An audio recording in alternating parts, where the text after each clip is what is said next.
New question, the member from Etobicoke Centre. Thank you, Speaker. My question is to the Minister of Agriculture, Food and Rural Affairs.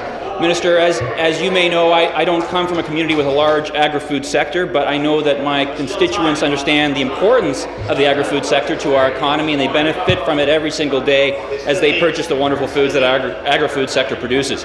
Now, Minister, the Premier's Agri-Food Growth Challenge is an opportunity to show our province and the world, I would say, the important contribution of our agri-food sector and the contribution it makes to our economy and our quality of life. As we know, expanding trade can be a key part of developing and strengthening Ontario industries at home and abroad, and building relationships with foreign governments and businesses helps Ontario showcase and increase our exports. China is one of those key partners, Minister, and the Chinese market is growing rapidly and currently Ontario's second largest agri-food export market. Question. In 2014, agri-food sales to China reached $832 million. Minister, could you please inform the House on the trade mission to China you participated in and how opportunities for agri-food sector in the Chinese... Thank you. Minister of Agriculture, Food and Rural Affairs. Speaker, Ni hao. It's good to be back. And I'm working on my Cantonese. Thank you, Mr. Speaker, and thank you to the member for Etobicoke Centre for their question. Ontario agricultural commodities and products are known worldwide for their quality and safety. It is why more and more countries like China are looking to Ontario. While in China, Minister Chan and I aim to build successful Ontario agri-food exporters while introducing a new group of companies to this important market. Our delegation was made up of a diverse range of over 20 businesses and organizations representing the broad cross-section of Ontario's agri-food sector. Throughout our time in China, Minister Chen and I were able to help business and organizations identify and act on new export opportunities with the goal of achieving immediate results and building relationships with Chinese government and business leaders, setting the stage for continued growth over the long term. Mr. Speaker, promoting increased trade and investment of Ontario's agri-food sector will help meet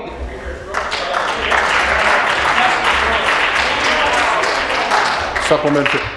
Thank you, Minister. It's clear that your trade mission to China represents an important step forward for our agricultural and agri-food sector.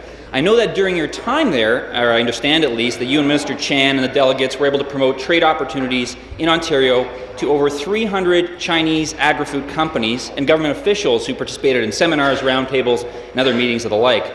And I understand that these actions obviously not only build relationships, but also support new businesses and organizations in identifying and acting on export opportunities. And this is really where the rubber hits the road for the agri-food sector here in Ontario, Mr. Speaker. Minister, could you please inform the House of some of the agreements secured in China and how they will benefit Ontario's agri-food sector?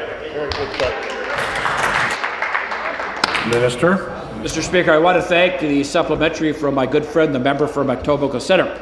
Our mission has resulted in increased exports for Ontario products in China and new investment opportunities for Ontario agri-food companies. I'd just like to give you the list of our signed deals in China.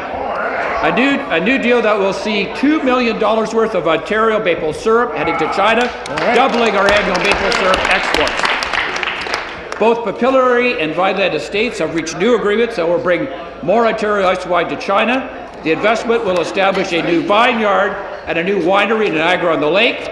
Ontario's Vineland Estates Winery announced a new wine retailing and distribution agreement. The agreement will see more than $1 million of the winery's products sold in China in the coming year. Mr. Speaker, this mission represented an important step forward for Ontario's agri-food and agri-food sector. It allowed new business and organizations to build on the momentum